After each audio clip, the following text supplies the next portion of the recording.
Amados irmãos, bom dia a todos, a paz do Senhor, glória a Deus. Vamos entrar na lição de hoje, que nós vamos estar falando sobre a sobriedade na obra de Deus. É uma lição bastante importante na vida do crente. Eu coloquei aqui, para nós entendermos isso, além de sobriedade, eu peguei no dicionário a definição de sobriedade. Além da sobriedade, ser aquela pessoa que se mantém distante de bebidas alcoólicas e qualquer bebida psicotrópica, alguma coisa que tira da sua mente, do seu coração, as coisas reais, também olha o que diz, o que é sobriedade. Modo discreto de se comportar, de se falar, discrição na forma de se demonstrar os sentimentos. A sobriedade também se associa ao caráter tranquilo com que se comporta uma pessoa, sem alaridos, excentricidades e nem escândalo. Vocês estão entendendo o que é sobriedade? Por exemplo, se você gosta de usar uma calça preta, você é uma pessoa que se comporta no nível sóbrio, é uma pessoa sóbria. Mas se você gosta daquelas calças laranjada, vermelha, com franja para todo lado, boca de sino, aquelas grandonas. Falar em boca de sino, irmãos, eu vou contar um segredo para vocês. Eu não sei se vocês já usaram. A maioria aqui é muito jovem, né? Nunca passou por isso, mas lá em 75, 74, mais ou menos, usavam as calças apertadas aqui. E imagina eu com esse físico, era bem mais magro. Agora vocês imaginam as pernas, como que era, bem fininha a perna, né? E a boca de 5, 40, 42 que mandava fazer. E algumas tinham umas características muito legais, escrito do lado aqui assim, selva de pedra, bem amado. Qual as novelas da época que tinha lá? Estou lembrando aqui agora dessas duas. Irmãos Coragem, que foi 71, 72, nessa época aí que aconteceu. Essas calças, irmãos, era a calça da moda da época e que às vezes a gente usava. Então, a sobriedade, você pode ser sóbrio na maneira de você conversar, da maneira de você rir, a maneira de você conversar com as pessoas, de demonstrar aquilo que você está sentindo de uma maneira sóbria. Você pode ser sóbrio na maneira de você andar, de todas as maneiras. Mas a Bíblia aqui, nesse momento, aqui, ela está enfocando a sobriedade na vida do cristão e na vida do ministro, na vida das pessoas. Ela está falando um pouco da sobriedade, aquilo que tira o seu senso. Aquilo que tira o seu senso e começa a partir para a base do ridículo. A pessoa quando perde a sua noção e a sua razão. Eu quero fazer aqui um adendo aqui, um parênteses, nesse texto aqui. Paulo diz o seguinte: porque as obras da carne são manifestas. Olha só, as quais são adultério. Vamos lá comigo, vamos como uma escola mesmo fazer isso aqui, vamos ler todos juntos. Vamos lá, as obras da carne são, primeiro, adultério, fornicação, impureza, lascívia, idolatria, feitiçaria, inimizade, porfia, emulações, iras, pelejas, dissensões, heresias, inveja, homicídio, bebedice, glutonaria, coisas semelhantes a estas, acerca das quais vos declaro, como já antes vos disse, que os que cometem tais coisas não herdarão o reino de Deus. Vocês creem na Bíblia? Você crê no que a Bíblia fala? Você tem a Bíblia como regra de fé na sua vida? Então, se nós entendemos que a Bíblia é a regra de fé nossa, e o que Paulo está dizendo, qualquer ou quaisquer uma destas coisas que está escrita e descrita aqui, tem a capacidade de mandar qualquer pessoa para o lago de fogo eterno, qualquer uma dessas coisas. Eu pensava e eu imaginava, e eu sempre concordei, que tudo isso aqui era obra da carne, todas essas coisas aqui, exceto uma, eu imaginava, exceto uma. Qual, pastor? Feitiçaria. Crente pode ser feiticeiro? Crente pode ser feitiçaria? Eu sempre pensava que, porque tem 3 inimigos, nós temos 3 inimigos. O quê? A carne, o mundo e o diabo. Eu imaginava que feitiçaria era simplesmente somente obra do diabo. Mas Paulo coloca isso aqui como, eu estou fazendo aqui um adendo. Paulo coloca isso aqui como se fosse obra da carne. Nós vamos estar falando sobre bebedice daqui um pouco, não se preocupe, vamos estar falando. Paulo coloca feitiçaria como obra da carne. Por quê? Porque se a gente for, eu fui para tirar essa dúvida, remir isso, eu fui buscar informações confiáveis.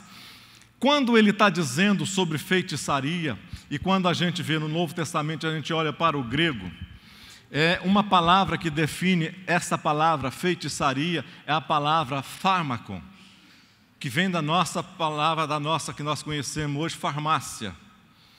Então, o que era o fármaco? Era toda instrumentália, ou toda espécie de bebida ou não, que tirava das pessoas, tirava a capacidade de pensar e de raciocínio.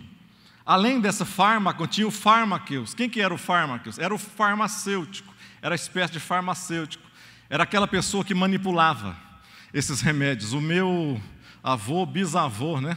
Era o pai da minha mãe, avô da minha mãe. O avô da minha mãe, ele era farmacêutico.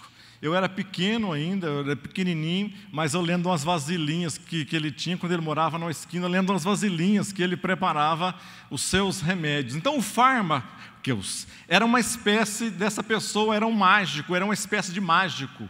Era uma espécie de aquela pessoa que fazia malabarismo com as coisas ali, com plantas e tudo. E esse cara podia fazer tanto coisa boa como coisa ruim. Podia fazer tanto remédio como fazer veneno, se ele quisesse. E ainda continua da mesma maneira.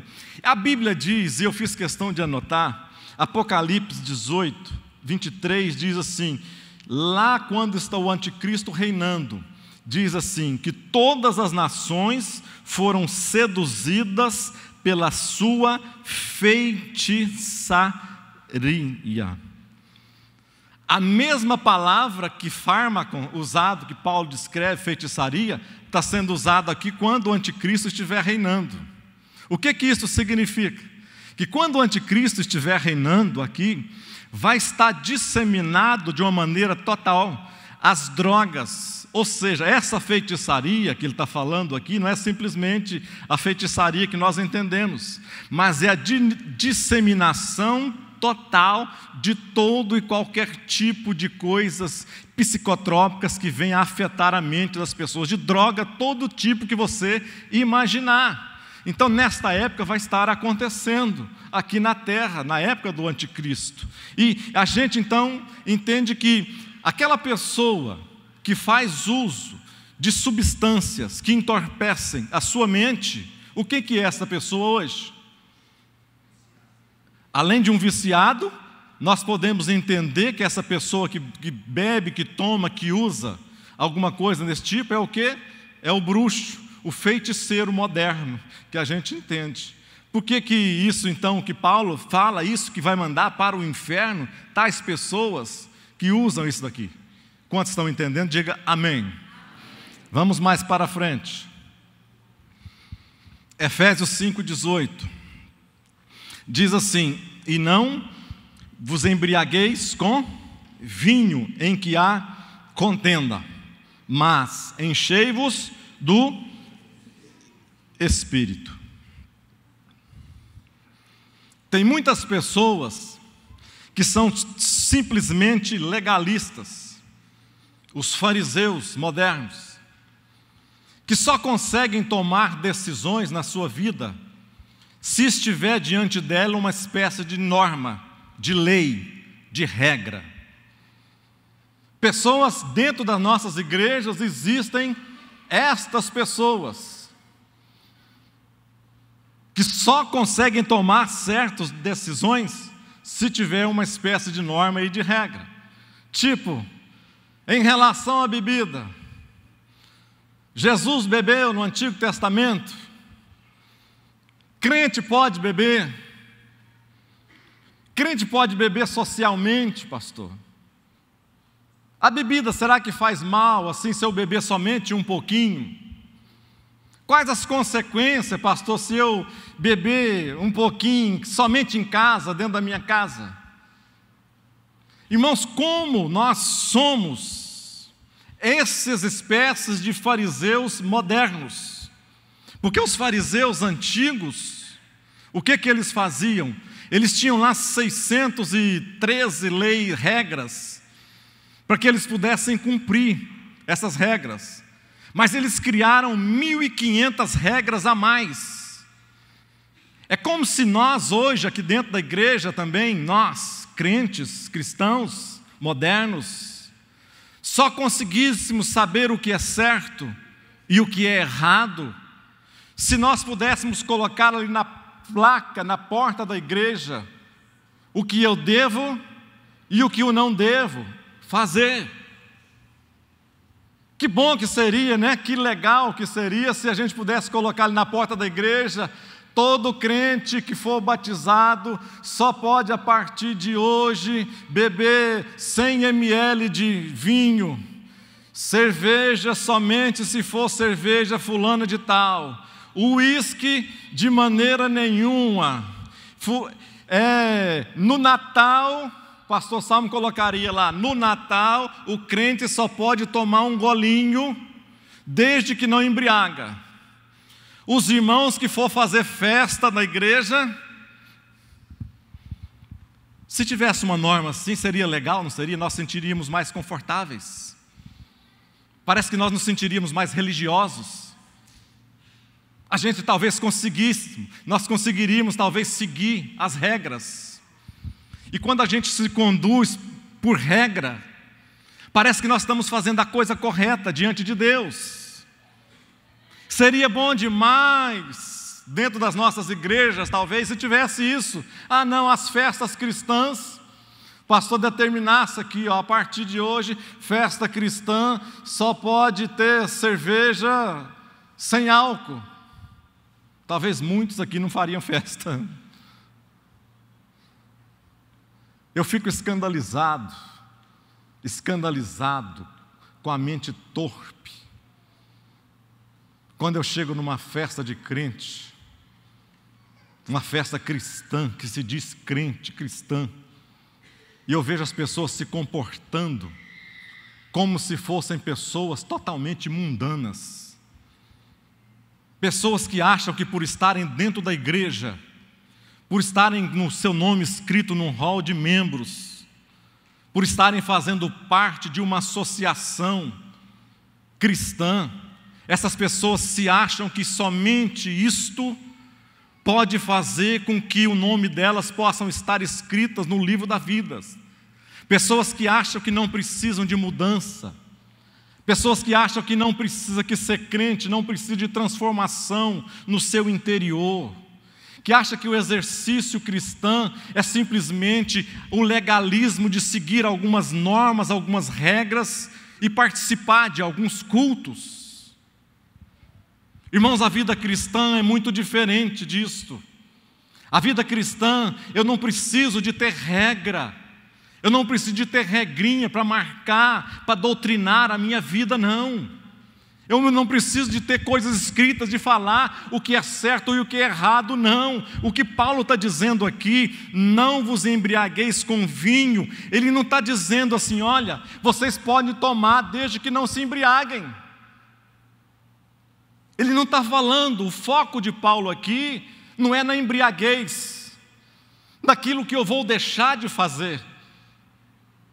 Mas o foco de Paulo aqui é enchei-vos do Espírito. O foco não é aquilo que eu deixo de fazer, mas é daquilo que eu posso fazer. Ser crente não é aquilo que eu deixo de fazer. Ser cristão não é seguir normas. Por que Jesus chama os fariseus de hipócritas, sepulcros caiados? Exatamente porque eles tinham 2.000 regras, 2.000 normas. E não conseguiam ir para o céu baseado nessas normas, nessas regras.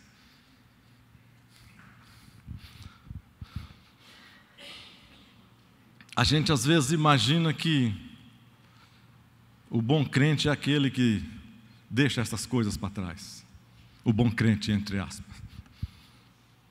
Mas o que Paulo está focando aqui, eu quero ler o contexto. Eu fiz questão de colocar o contexto para vocês aqui. O contexto desse texto aqui, de Efésios 5, 18, diz assim, Efésios 5, 14 até o 17, diz assim, olha, preste atenção, portanto, desperta tu que dormes. Olha o foco que Paulo está colocando, desperta tu que o quê? Que dormes. Mornidão, sem graceza, apatia, mesmice, vida rasa, vida sem graça, religiosidade sem vida. O que Paulo está colocando aqui é exatamente isso. Desperta tu que dormes. Ele diz, e levanta-te dentre os mortos, e Cristo te esclarecerá. Porquanto, olha aqui, vede prudentemente como andais, o seu testemunho, a sua vida, não como nécios, mas como sábios, remindo o tempo. Não gaste o seu tempo de qualquer maneira, não gaste o seu tempo à toa com coisas inúteis. E ele diz, porquanto os dias são maus, por isso não sejais insensatos. Olha aqui aonde que o foco dele vai caindo. Não sejais insensatos, mas entendei qual seja a vontade de Deus para as vossas vidas. E aí que ele entra nesse verso, diz, e não vos embriagueis com vinho em que há contenda, mas o quê? Enchei-vos do Espírito. Ou seja, o enchimento do Espírito é que vai fazer você estar de acordo com a vontade de Deus. Aquele que é cheio do Espírito Santo na sua vida não precisa de regras para ele se locomover. Aquele que é cheio da presença de Deus na sua vida não precisa de norminhas para que ele possa dizer se é certo, se é errado. Pastor, e agora? O que eu faço? Eu não sei mais o que fazer, minha vida perdeu o sentido. Deixei de beber, deixei de fumar, deixei de prostituir, e agora, pastor? Minha vida é sem graça. Eu sou crente, mas eu perdi a graça, perdi a vida. Leia a palavra de Deus, venha, aprenda a palavra de Deus, coloque isso no seu coração e siga aquilo que Deus tem para cada um de nós. Amém? Verdade prática. Se eu ficar na verdade prática, já está bom. O exercício do ofício divino é incompatível com álcool, alcoolismo, maus costumes e intemperanças. Por que é incompatível? O que é incompatível? É que não dá certo. Não combina. Não dá certo eu pregar que Jesus me liberta, que Jesus me libertou, e as pessoas que eu quero ganhar para Jesus, se é que eu tenho isso no meu coração, me veem fazendo exatamente o contrário. Eu coloquei alguns versículos aqui para a gente entender que nós não podemos escandalizar pessoa alguma. Por que é incompatível? Porque nós não devemos escandalizar ninguém e tampouco ser pedra de tropeço a fé de pessoa alguma. Olha o que Jesus disse aos seus discípulos, preste atenção. Jesus dizendo aos seus discípulos: é inevitável que venham escândalos, mas ai do homem pelo qual esses escândalos venham. É inevitável, quem disse isso? Quem disse isso, irmãos? Jesus. É inevitável que venha escândalo, mas ai daquele homem pelo qual os escândalos, aquele homem ou mulher, os escândalos venham. Irmão, será que a sua vida não tem escandalizado as pessoas? Será que o seu testemunho de fé não tem servido de pedra de tropeço na vida de alguma pessoa? Será que todos podem olhar para a sua vida? Eu estou falando sua, porque eu estou aqui, mas é nossa. Será que as pessoas podem olhar para a nossa vida e não achar escândalos e pedra de tropeço, para que elas não possam vir querer conhecer a Cristo? Vamos mais. Olha o que Paulo ensina em Romanos 14, 13. Bom é não comer carne. Olha aqui, os crentes estavam querendo saber exatamente a mesma coisa. E carne, eu posso comer? Se eu posso comer, é a que vem lá do altar ou a carne que vem do lado dos açougues, onde foi sacrificada aos ídolos? Será que eu posso comer? A dúvida sempre foi essa. Os crentes sempre, em todas as épocas, quiseram regras e normas. Olha o que os discípulos perguntaram para Jesus. Jesus, é lícito perdoar. Jesus estava falando de perdão. Eles perguntaram para Jesus, queria regra. Jesus, quantas vezes que eu devo perdoar? Aí um mais esperto que o outro, Senhor, o que o senhor acha de 7 vezes? Top, regra.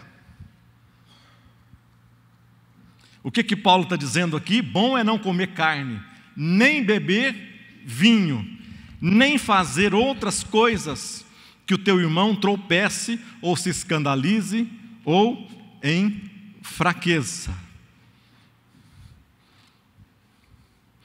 O que Paulo está querendo dizer aqui? Ele dizendo, se o teu irmão se escandalizar, se você comer carne, não coma carne perto dele. Se você tem a sua atitude que comer carne é bom e que isso é de Deus, coma carne, mas não escandalize ninguém. Pastor, você está dizendo então que se eu estiver tranquilo em casa, sozinho, em uma viagem, tem ninguém me vendo, nem o irmão, eu estou assim, eu e Deus, e eu escondo um pouco a cabeça de Deus, para não. Mas se eu estiver sozinho, então, aquela redondinha, pastor, que está abrindo agora gostoso, eu posso tranquilo. Se eu beber 3 só, pastor, está tranquilo. É isso que Paulo está querendo dizer?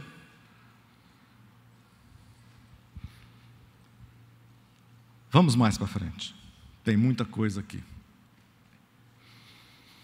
O perigo de andar, eu coloquei isso aqui. O perigo de se andar na contramão de Deus. O que é você andar na contramão? É fazer o quê? Andar no sentido contrário. O perigo de se andar na contramão de Deus. O perigo que se tem de andar contra aquilo que Deus já definiu, já delineou e já nos deixou aqui. Olha o que está escrito. Pedro, o apóstolo nervoso, diz aqui: porquanto, se depois de terem escapado, olha aqui o que Pedro está dizendo, preste atenção. Porquanto, se depois de terem escapado das corrupções do mundo, pelo conhecimento do Senhor e Salvador Jesus Cristo, forem outra vez envolvidos nelas e vencidos, tornou-se-lhes o último estado pior do que o primeiro. Porque melhor lhes fora não conhecerem o caminho da justiça do que, conhecendo, desviarem do santo mandamento que lhes fora dado. Deste modo, sobreveio-lhes o que por um verdadeiro provérbio se diz: o cão voltou ao seu próprio vômito, e a porca lavada ao seu espojadouro de quê? Irmãos, quantas pessoas entre nós que são escravas de algum tipo de vício dariam tudo para que pudessem ficar livres disso. Eu estava sentado aqui, tivemos uma reunião com o pastor Salmo, foi sexta-feira? Sexta-feira.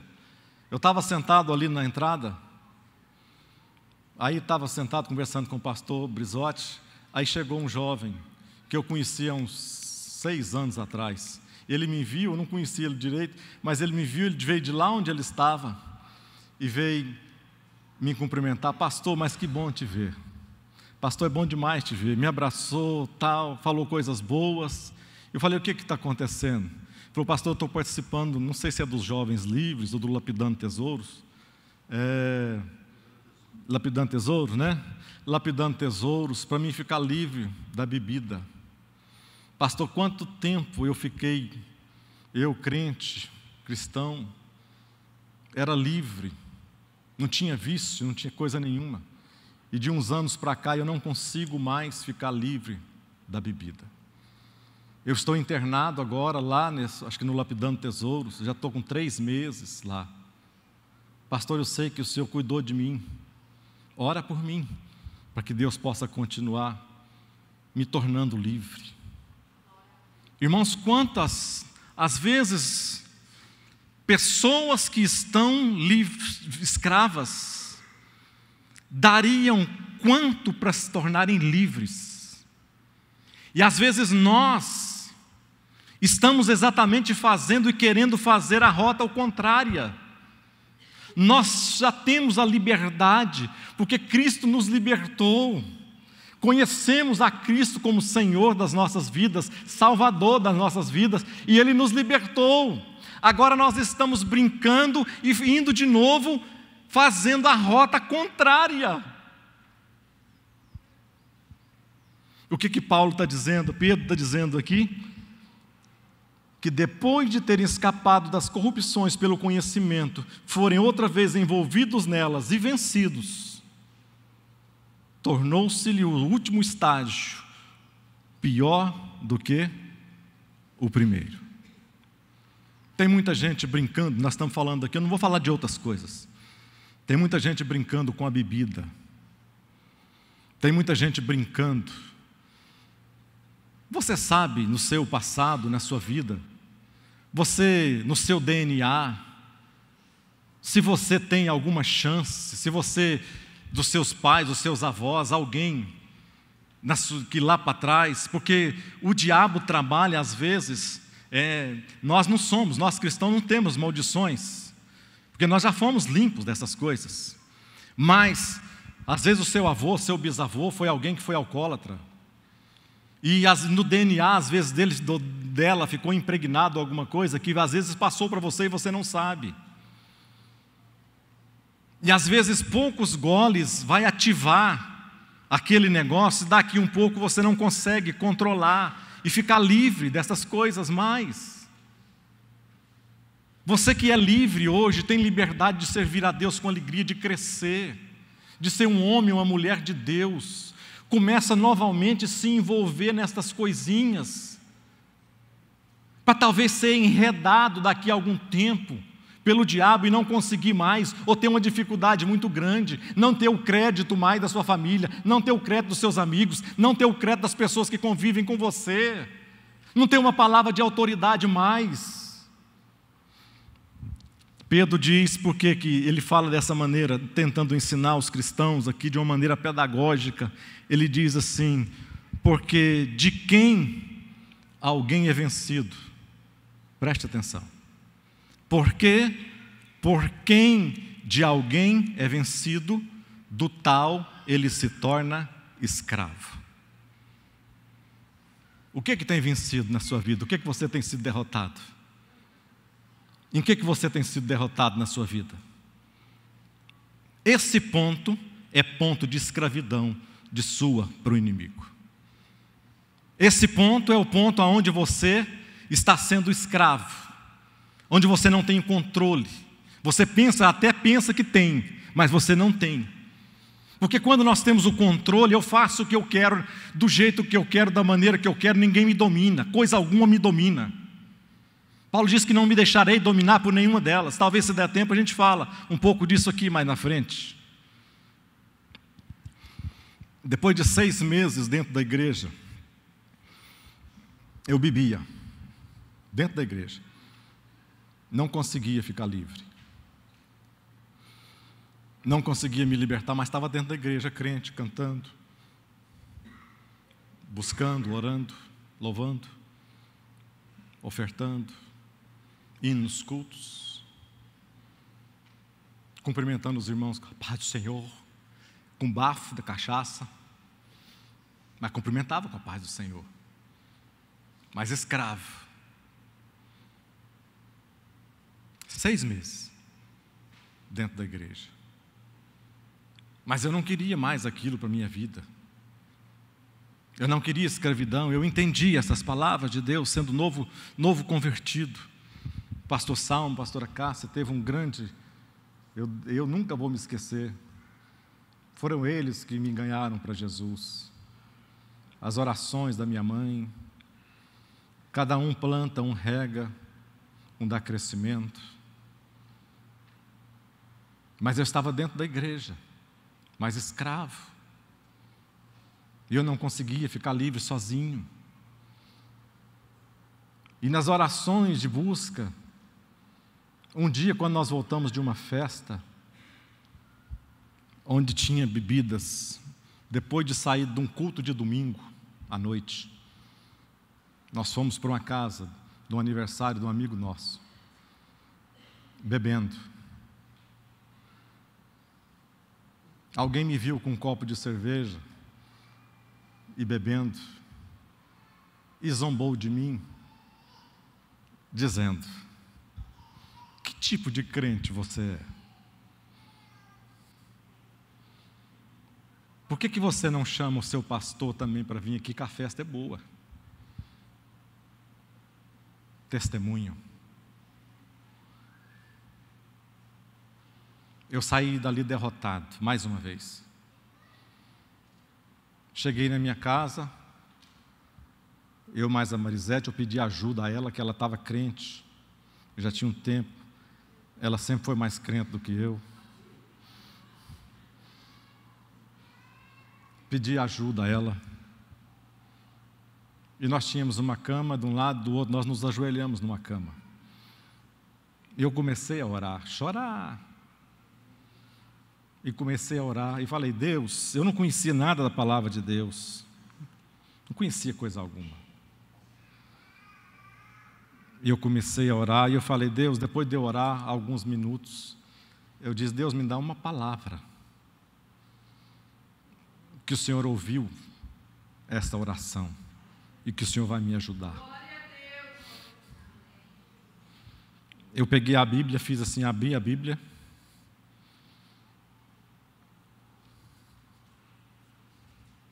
é como se fosse hoje. É como se fosse hoje. O sentido de liberdade, o sentido de livre, o sentido que Deus faz na nossa vida, Ele não faz. A Bíblia diz que aquele que começa a boa obra em nós, Ele há de completar.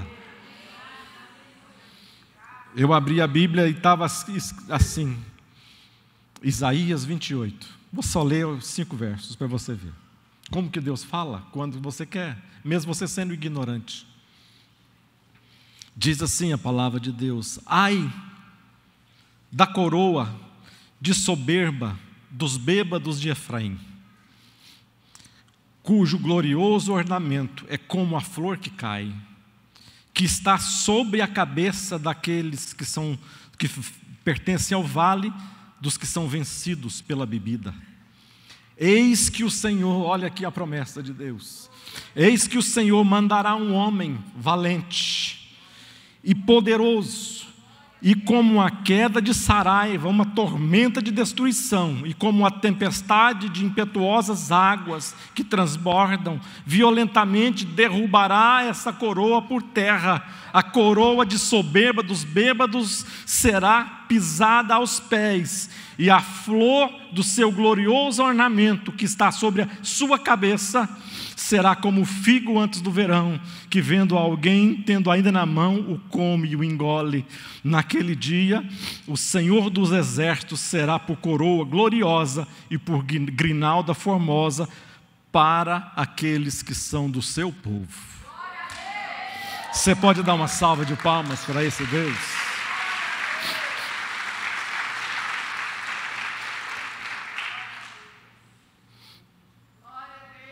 A partir desse dia, quem era viciado, dependente, não conseguia ir para lugar nenhum e ficar em casa sem uma bebida. A partir desse dia aqui, eu me levantei desta oração. Isso foi no ano de 1991, setembro de 1991, 27 anos atrás. Desse dia em diante, eu nunca mais coloquei uma gota sequer de álcool na minha boca. Uma gota sequer. E Deus tem me honrado por onde quer que eu tenho passado. Onde quer que eu tenho passado. Os meus filhos, nenhum deles nunca colocou uma gota de álcool nas suas bocas. Meus filhos, homem de Deus, meu filho honrado por Deus, aonde ele vai, testemunho fiel nas igrejas que ele passa, aonde está? Um homem, um verdadeiro homem de Deus. A minha filha, uma menina, uma mulher de Deus, onde quer que faça, e traz os ensinamentos agora para os seus filhos. Por quê? Porque um dia, eu resolvi tomar uma decisão de que eu não seria mais, nem por brincadeira, dominado por nenhum tipo de bebida. E eu agradeço a Deus todos os dias da minha vida, dizendo: Deus, obrigado. Eu não sou merecedor, mas eu continuo de pé, firme para testemunhar da Tua palavra na minha vida. Vamos mais para frente. Olha o que Paulo, o que é liberdade? Ele está dizendo aqui: todas as coisas me são lícitas, mas nem todas me convêm. Todas as coisas me são lícitas, mas eu não me deixarei o quê? Dominar por nenhuma delas. Tudo, você pode fazer o que você quiser? Pode. Você deve, a pergunta que fica é: você deve fazer isso? Não, não deve. Às vezes nem tudo que você pode, você não deve fazer. Deixa eu passar mais aqui para frente. A embriaguez de Noé. A falta de sobriedade de Noé trouxe-lhe sérios problemas familiares. O álcool foi capaz de transtornar até mesmo um dos 3 homens mais justos e retos da Bíblia. Um dos 3 homens mais justos. Ezequiel escrevendo uma palavra de Deus sobre o que ele ia destruir uma nação.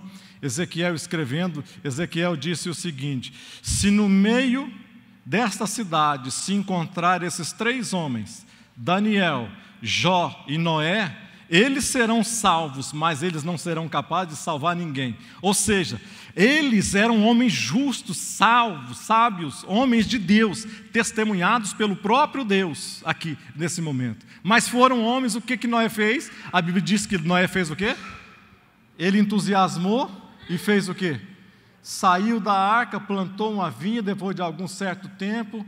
Ei, o trem aqui está bom e tal, legal, Deus é bom. E a vinha crescendo, passa 2 anos, 3 anos, 4 anos, sei lá, e Noé pega lá as uvas, faz um negócio lá assim, toma uns lá, e o batidão lá dentro da tenda, entra para dentro da tenda, queria comigo, é nós. E tá, quando é fé, embebeda, cai lá no chão, cachaça pura, mau testemunho. Homem justo, testemunhado por Deus. E agora a Bíblia diz que ele entra, cai lá no chão, e agora o negócio aqui comigo, e arranca a roupa, peladão, né? Lá dentro da tenda, e o negócio é bom, e a pessoa perde o sentido, às vezes, perde o sentido. Aí a Bíblia diz que dos 3 filhos dele, um chega na tenda, vê o resultado do pai. Eu não vou entrar nesse detalhe teológico. A Bíblia diz que ele, Cã, ele fez o quê? Ele vai lá e viu a nudez do pai. Certamente zombou do pai. Em outras traduções, que mais apuradas, às vezes, diz que ele cobriu, e os outros 2 filhos cobriram a nudez do seu pai, Sem e Jafé, pegaram um lençol e cobriram, sem olhar para o corpo do seu pai, sem olhar nada, cobriram seu pai. E o outro, mais novo, não, o mais novo foi lá, zombou do pai. Em algumas traduções fala que como os 2 filhos cobriram, o mais novo então tinha descoberto a nudez. E toda palavra quando vem descoberto, que é proibido, quando você for lá em Levítico, você vai ver algumas regras que fala que é proibido descobrir a nudez da sua mãe, proibido descobrir a nudez da sua tia, proibido descobrir a nudez de fulano, é ter relação sexual com essas pessoas.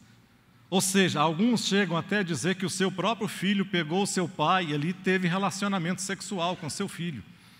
E quando Noé acorda, ele faz o quê?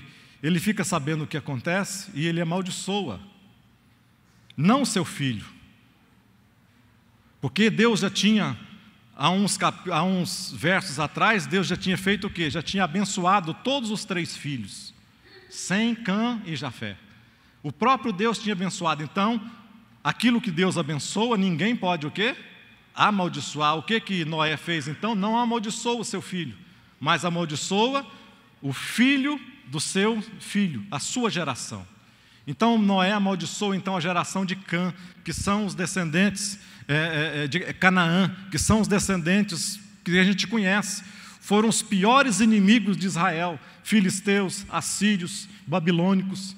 Foram esses os descendentes, aonde saiu a maldição de Noé, e que Deus cumpriu, porque viu ali naquele momento. Acabou, vamos aqui, a devassidão das filhas de Ló, também da mesma maneira, aqui por causa da cachaça, por causa da pinga, por causa de tudo. Aqui, o que aconteceu aqui nesse caso de Ló aqui? A Bíblia diz aqui que ele depois que sai de Sodoma, é livre de Sodoma, consegue libertar as filhas de Sodoma, mas Ló não conseguiu tirar Sodoma do coração das suas filhas. Que às vezes o que acontece na maioria de nós, a maioria dos crentes, às vezes consegue sair do mundo, mas não tira o mundo de dentro dos seus próprios corações. O que as filhas fizeram? Embebedaram o seu pai e tiveram relações sexuais com seu pai. As 2 filhas, tanto a mais velha como a mais nova, teve relação sexual com seu pai. Ou seja, se Noé tivesse tonto, será que ele ia pensar quantas vezes não tivesse bêbado? Se Ló não tivesse tonto. Lá em Pedro chega a chamar também Ló de justo Ló. Será que se ele não tivesse alcoolizado, será que ele teria capacidade de condição ou teria relação sexual com as suas próprias filhas? Apesar de falar que as filhas é que embebedou o seu pai. Mas e aí, ele tirou a responsabilidade dele? Será que alguém em sã consciência, como é que teve relação sexual? O que nasceu dessa relação incestuosa? Apesar de, na época, não ter a lei ainda, lá de Levítico 18, que não poderia ter esse incesto, que só foi Moisés que regularizou isso. Mas Deus permitiu, pastor. Mas tá bom, mas o que Deus às vezes permite, será que é certo? Mesmo Deus permitindo, será que continua sendo certo ou as nossas escolhas têm mais razão para isso? O vinho como instrumento de corrupção. Davi tenta encobrir o seu adultério, embriagando um dos seus mais ilustres heróis e amigo. A que ponto chega um homem fora da orientação do Espírito Santo? Aqui o que acontece é o quê? Urias é um homem que foi embebedado, mas que não caiu na cilada de Davi. Foi embebedado, mas não caiu na cilada de Davi. Às vezes nós pensamos, eu quero usar isso aqui, da época, o costume, às vezes nós pensamos que beber é uma questão de costume, de cultura. Então quer dizer, se você for para a Escócia, ser missionário lá na Escócia, você pode então se embriagar Se você for para Portugal, você pode beber os vinhos que tem. Se você for para a África, uma dessas regiões do norte, às vezes aqui da América do Sul, será que você pode então casar com mais, você que é homem, pode casar com mais de uma mulher? Você pode casar com 3, 4, 5 mulheres, então, porque é costume lá? O que é regra sua? O que serve de cânon, de regra, de limite para a sua vida? O meu limite não é cultura. O meu limite não é situação momentânea. O meu limite, o meu cânon, a minha regra de fé é a Bíblia. Isso deve ser em todo lugar. É por isso que a Bíblia é pregada, é a mesma Bíblia que é pregada no Brasil, é pregada na África. A mesma Bíblia que é pregada aqui, é pregada nos Estados Unidos. A mesma Bíblia que é pregada aqui, é pregada na Índia, na China. Não é o costume que vai modificar, é a Bíblia que tem que modificar as pessoas. Bebida agora virou doença. Bebida não é doença, bebida é pecado. Tem um nome. Homossexualismo eles já mudaram, já tentou, já foi proibido de homossexualismo ser chamado de doença. Psicólogo não pode mais atender como doença.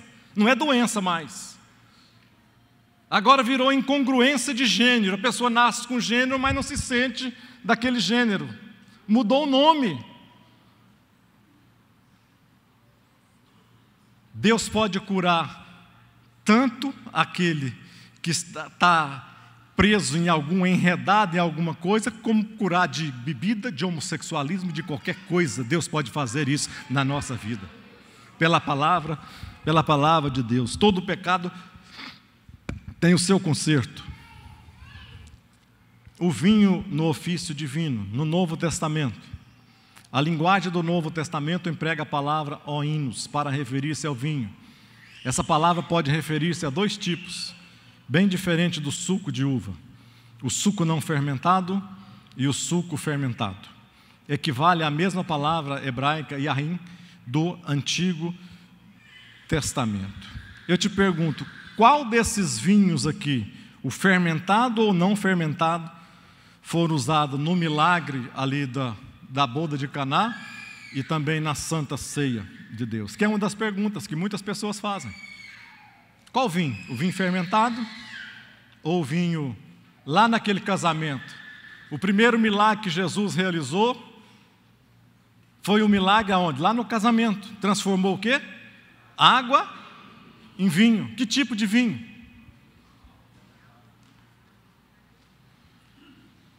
Será que o vinho que enchia mais? Como é que é? Não vai rolar muito aqui. Mas o que acontece? Preste atenção, olha para mim. Quando Jesus termina de fazer o milagre e o mestre de cerimônia prova aquele vinho, ele diz assim: normalmente as pessoas colocam o pior vinho no início, né? E deixa o bom vinho para o fim. O que era o bom vinho? Eu fiz questão de buscar o bom vinho em 2 homens, em Plínio, são romanos, que era um costume romano na época, Plínio e Plutarco. Plínio diz o seguinte, que os vinhos são mais benéficos quando toda a sua potência alcoólica é removida pelo filtro. Plutarco diz o seguinte, aponta que o vinho é muito mais agradável de beber quando ele não inflama o cérebro, nem infesta a mente de paixões, porque a sua força foi removida através da filtragem. O que isto significa? Quando aquele homem fala que Jesus fez e trouxe um bom vinho, o bom vinho naquela época do Novo Testamento, era aquele vinho que ele era, na realidade ele passava por um processo, ele era fermentado, ele tinha álcool, mas ele passava por um processo de tal maneira que ele virava uma espécie de xarope. Então era um xarope puro. Então as pessoas faziam o quê? Ele tinha álcool, tinha um pouco de álcool, mas era menor, que tinha evaporado. Então o bom vinho na cabeça das pessoas, que quem entendia naquela época, o bom vinho era aquele vinho que era pegado aquele xarope bom e diluído na proporção de 1:4 de água. Ou seja, ele continuava tendo um pouquinho de álcool, continuava, mas as pessoas não iam se embebedar, não iam se tornar dementes ali e sair dando escândalos e fazendo qualquer coisa. Não. Então, para nós falarmos pouco sobre isso aqui, então aquele vinho que Jesus transformou é chamado desse bom vinho, que era o vinho que as pessoas gostaram, mas que era um vinho com pouquíssimo álcool. E da ceia, pastor? E o vinho da ceia que Jesus fez? Esse, certeza, é uma coisa. Esse não tinha álcool. Nenhuma espécie de álcool na ceia. Por quê, pastor, que o senhor fala isso? Porque a celebração daquela ceia foi celebrada na Páscoa. Na Páscoa era proibido qualquer tipo de coisas fermentadas. Proibido vinho fermentado, bebida fermentada, comida fermentada, nada fermentado. Então Jesus, ele era sacerdote, ele era rei, ele era sacerdote. E ele então de maneira alguma ele poderia, e ele cumpriria toda a lei. Ele fala que veio para cumprir a lei e não para tirar. Então naquele momento ali que Jesus estava, aquele vinho ali certamente não era fermentado, mas era o suco próprio da uva ali que as pessoas bebiam sem o álcool. Vamos ficar de pé? Advertências quanto ao uso do vinho. Por que não devo tomar bebida alcoólica? A Bíblia diz que não é bom que você tome. Tem antecedentes bíblicos. A Bíblia fala de você pode tomar bebida alcoólica? Ela te incentiva a tomar bebida? Em algum lugar te incentiva a tomar bebida alcoólica? Não. Se você vai ver os textos, a bebida, em toda vez que é citado na Bíblia, só causa desgraça, destruição. Até no final, quando Jesus diz que as pessoas passarão pela ira do vinho de Deus, do lagar da ira de Deus, ou seja, vai terminar. Então, tem antecedentes bíblicos. Por que eu não tomo bebidas alcoólicas?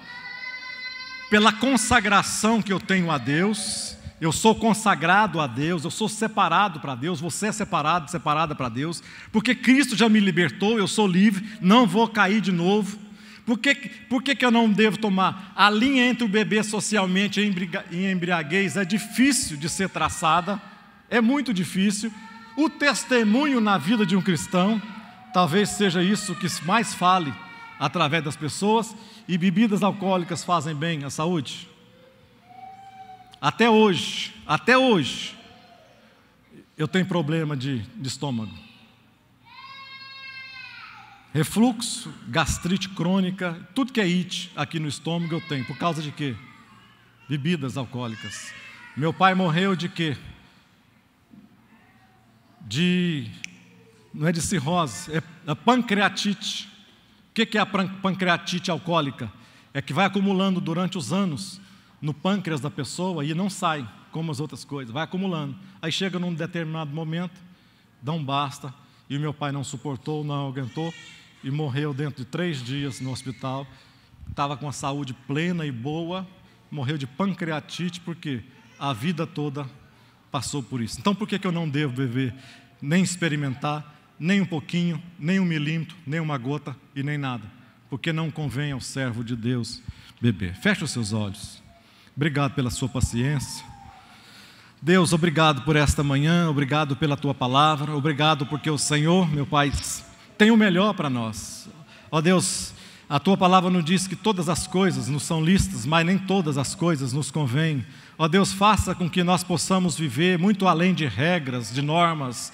Faça com que nós possamos ser cheios do Teu Espírito Santo. Faça com que a nossa vida, meu Deus, possa ser diferente, mas diferente naquilo que nós podemos fazer no reino cristão, na vida cristã.